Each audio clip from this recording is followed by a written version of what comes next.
नमस्कार दोस्तों, आप सबका स्वागत है हमारे यूट्यूब चैनल द खंडूरा क्लासेस में।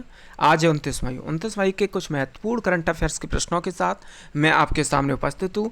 तो आज का वीडियो शुरू करते हैं। आज का पहला प्रश्न है, भारतीय भारोत्तोलन महासंघ ने खेल रत्न पुरस्कार प्राप्त किस पूर्व विश्व चैंपियन का नाम अर्जुन पुरस्कार के लिए भेजा है? तो आपके सामने चार उत्तर दिए गए हैं, सतीश शिवलिंगम, आर.वी. राहुल, मीराबाई चानू और मिहिर सेन। तो आपका उत्तर हो जाएगा मीराबाई चानू को भारतीय भारोत्तोलन महासंघ ने अर्जुन पुरस्कार के लिए इनका नाम भेजा है। मैं आपको बता दूं, मीराबाई चानू को साल 2018 में भारतीय क्रिकेट टीम के कप्तान विराट कोहली के साथ साथ खेल रत्न भी मिला था और सन 2018 में ही पद्म श्री से सम्मानित भी किया गया था। मीराबाई चानू ने साल 2017 में 48 भार वर्ग में वर्ल्ड चैंपियनशिप का खिताब अपने नाम किया था और सन 2018 में गोल्ड कोस्ट कॉमनवेल्थ गेम में गोल्ड मेडल अपने नाम किया था। चलिए अगले प्रश्न में चलते हैं। दूसरा प्रश्न है, प्रधानमंत्री किसान सम्मान निधि योजना के तहत केंद्र सरकार ने कितने रुपए बांटे? तो आपके सामने चार उत्तर हैं, 19,100 करोड़, 20,000 करोड़, 1,00,000 करोड़, 50,00,000 करोड़। तो आपका उत्तर हो जाएगा 19,100 करोड़। केंद्र सरकार ने लॉकडाउन के दौरान प्रधानमंत्री किसान सम्मान निधि योजना के तहत 19,100 करोड़ रुपए की राशि बांटी है। यह राशि 24 मार्च 2020 से अब तक किसानों के खाते में सीधे ट्रांसफ़र की गई है। इस योजना के तहत सरकार किसानों के बैंक में हर साल 6,000 रुपये जमा करती है। यह राशि 3 बराबर किस्तों में किसानों के खातों में डाली जाती है। इस योजना की शुरुआत प्रधानमंत्री नरेंद्र मोदी द्वारा 24 फरवरी सन 2019 में की गई थी। 24 फरवरी सन 2019 में की गई थी। यह योजना प्रधानमंत्री नरेंद्र मोदी ने लघु एवं सीमांत किसानों को आर्थिक सहायता के उद्देश्य से शुरू की थी। चलिए अगले प्रश्न में चलते हैं।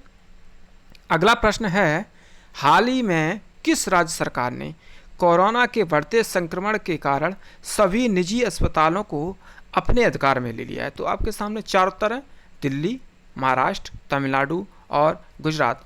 तो आपका उत्तर हो जाएगा कि महाराष्ट्र सरकार ने कोरोना के बढ़ते संक्रमण को देखते हुए सभी निजी अस्पतालों को अपने अधिकार में ले लिया है। मैं आपको बता दूं कि महाराष्ट्र सरकार ने कोरोना रोगियों की बढ़ती संख्या को देखते हुए निर्णय लिया है कि सभी अस्पताल अपने अधिकार क्षेत्र में ले लिए जाएं। सरकार ने अस्पतालों के साथ साथ चिकित्सकों और अन्य स्टाफ पर मेस्मा लागू करने का निर्णय लिया है, जिसके तहत स्टाफ को अत्यावश्यक सेवा देना अनिवार्य होगा। अगले प्रश्न में चलते हैं। अगला प्रश्न है, हाल ही में किस अंतर्राष्ट्रीय संगठन ने एक नया फाउंडेशन बनाने की घोषणा की? आपके सामने चार उत्तर हैं, WHO, WTO, विश्व बैंक और IMF। तो आपका उत्तर हो जाएगा कि WHO ने हाल ही में एक नया संगठन बनाने की घोषणा की है। WHO के अनुसार यह फाउंडेशन विश्व बैंक स्तर पर लोगों के स्वास्थ्य और ज़रूरतों को ध्यान में रखते हुए के उद्देश्य से बनाया जाएगा। यह फाउंडेशन वैधानिक तौर पर WHO से अलग होगा। मैं आपको बता दूं कि WHO का मुख्यालय जेनेवा जो स्विट्जरलैंड में है और इसकी स्थापना 7 अप्रैल 1948 में की गई। अभी हाल में ही WHO के कार्यकारी अध्यक्ष डॉक्टर हर्षवर्धन को भारत की सरकार से चुना गया था। चलिए अगले प्रश्न में चलते हैं। अगला प्रश्न है कि जानी मानी हस्ती मुजतबा हुसैन का हाल ही में निधन हो गया, वो कौन थे? तो आपके सामने चार उत्तर दिए गए हैं, साहित्यकार, राजनेता, अभिनेता और संगीतकार। तो आपका उत्तर हो जाएगा साहित्यकार। मुजतबा हुसैन जो इनका हाल ही में निधन हो गया, वो एक साहित्यकार थे और उर्दू के मशहूर लेखक भी थे। मैं आपको बता दूं कि इनका निधन हाल में ही हैदराबाद में हो गया है। पिछले साल मुस्तफा हुसैन ने नागरिकता संशोधन कानून के विरोध के दौरान उन्होंने अपना पद्मश्री लौटाने की घोषणा की थी। यह पद्मश्री उन्हें सन 2007 में मिला था।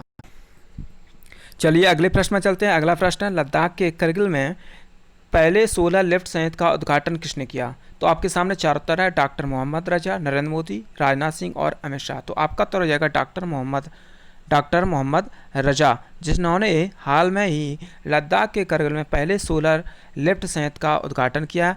इस संयंत्र की क्षमता 5 किलोग्राम वाट है। इससे याक प्रजनन फार्म के लिए 3 हॉर्स पावर के समरसेबल पंप संचालित किए जाएंगे। चलिए अगले प्रश्न पर चलते हैं। अगला प्रश्न है, फिच रेटिंग संस्थान के अनुसार वर्ष 2020 में दुनिया की सकल घरेलू उत्पाद जीडीपी का अनुमान कितना लगाया? तो आपके सामने चार उत्तर है, 5%, 4.6%, 4% और 6%। तो आपका उत्तर हो जाएगा कि फिच ने हाल में ही दुनिया की जीडीपी 4.6% रहने का अनुमान लगाया है। फिच रेटिंग एजेंसी एक अमेरिका की रेटिंग एजेंसी है। यह 3 बड़ी क्रेडिट रेटिंग एजेंसियों में से एक है। अन्य 2 एजेंसी मूडीज और स्टैंडर्ड एंड पुअर्स हैं। फिच ने भारत की जीडीपी की वृद्धि दर 0.8% के रहने का अनुमान लगाया है। चलिए अगले प्रश्न पर चलते हैं। अगला प्रश्न है, किस राज्य के मुख्यमंत्री ने हाल में ही कोंडा पोखम्मा सागर परियोजना का उद्घाटन किया? मैं आपको बता दूं, कहीं पर इस परियोजना का नाम कोंडा पोचम्मा सागर भी मिलता है। तो आपके सामने चार उत्तर हैं, तेलंगाना राज्य, केरल, तमिलनाडु और गुजरात। तो आपका उत्तर हो जाएगा कि तेलंगाना राज्य के मुख्यमंत्री ने हाल में ही कोंडा पोखम्मा सागर परियोजना का उद्घाटन किया।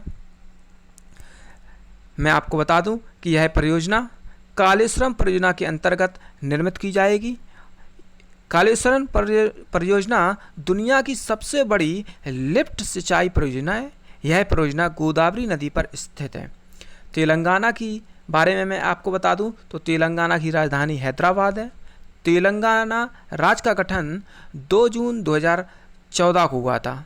यहाँ के मुख्यमंत्री के चंद्रशेखर राव हैं और यहाँ कुल विधानसभा सीटें 119 तथा लोकसभा सीटें 17 हैं और राज्यसभा सीटें 7 हैं। चलिए अगले प्रश्न में चलते हैं। अगला प्रश्न है, द ईकाबोग पुस्तक का ऑनलाइन विमोचन किसने किया? तो आपके सामने चार उत्तर दिए गए, विलियम बटलर, जेके राउलिंग, जोनाथन स्विफ्ट और इनमें से कोई नहीं। तो आपका उत्तर हो जाएगा जेके राउलिंग, जिन्होंने हाल में ही अपनी पुस्तक द ईकाबोग पुस्तक का ऑनलाइन विमोचन किया। ये लेखिका हैरी पॉटर के लिए जानी जाती हैं, जिन्होंने अपना नाम हैरी पॉटर पुस्तक के द्वारा कमाया था, जिस पर एक फिल्म भी बनी है। इस पुस्तक की ऑनलाइन फ्री संस्करण इन्होंने जारी किया है।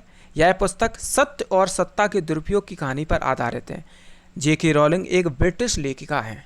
चलिए अगले प्रश्न में चलते हैं।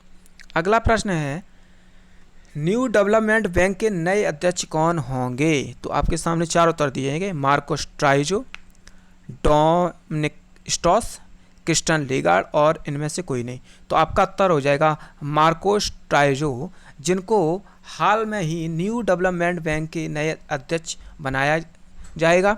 मैं आपको बता दूं कि मार्को स्ट्राइजो को वीडियो कॉन्फ्रेंस के माध्यम से आयोजित की गई एनडीबी बोर्ड ऑफ गवर्नेंस की विशेष बैठक के दौरान सर्वसम्मति से चुना गया है।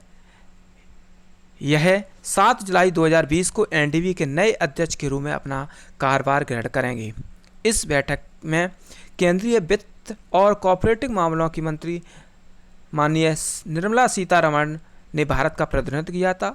मार्को स्ट्राइजो ब्राज़ील के हैं और भारत के अनिल किशोर को उपाध्यक्ष और सीआरओ के रूप में चुना गया है।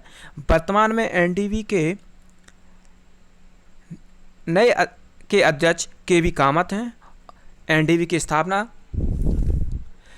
15 जुलाई 2014 को हुई थी और इसका मुख्यालय शंघाई चीन में है। इसी के साथ आज का वीडियो समाप्त होता है, लेकिन मैं आपको बता दूं कि आपसे कल एक प्रश्न पूछा गया था, जिसका उत्तर आपको कमेंट बॉक्स में देना था। आपसे क्वेश्चन पूछा गया था कि अंतर्राष्ट्रीय गुमशुदा दिवस कब मनाया जाता है? तो इसका उत्तर था 25 मई को अंतर्राष्ट्रीय गुमशुदा दिवस मनाया जाता है। आज का प्रश्न है कि विश्व मौखिक विश्व मौसम विज्ञान दिवस कब मनाया जाता है? इसका उत्तर आप लोगों को कमेंट बॉक्स में देना है। और जो लोग हमारे चैनल पर नए हैं प्लीज़ चैनल को लाइक करें, शेयर करें एंड सब्सक्राइब करें। Thank you.